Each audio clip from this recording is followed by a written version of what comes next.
Hi, my name is Julie Murphy, and I am a Texas Wesleyan alumni, and I am also the author of many books, but probably most famous among them is Dumplin, which was a #1 New York Times bestseller, and also a movie on Netflix starring Jennifer Aniston with a soundtrack by Dolly Parton.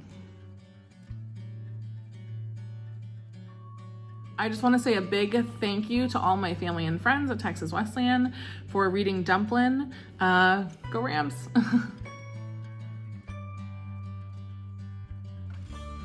My time at Texas Wesleyan was so deeply formative to me.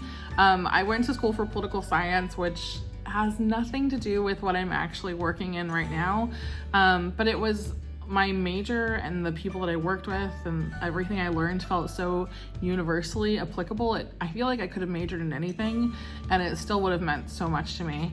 I got especially close with my faculty advisors, Dr. Shali, Dr. Payne.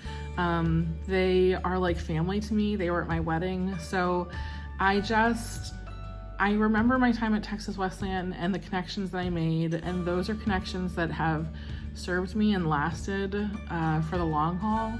And it just means so much to me that I get to share this book with you guys this year. It's really special. I spent so much time in West Library as a student.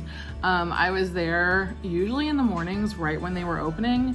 I don't know what the current coffee, hot chocolate situation is on the first floor, but I remember spending a lot of time getting free beverages because I was also a very poor student.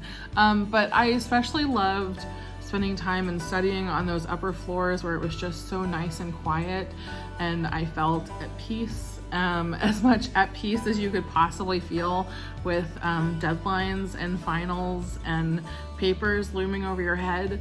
But I also really remember getting a real handle on researching and like feeling at home with books.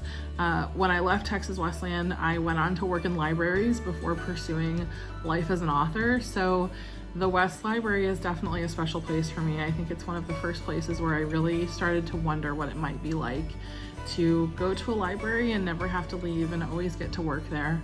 And I constantly say, even now, that if I ever found myself unable to write for whatever reason, I would happily go back to working in a library.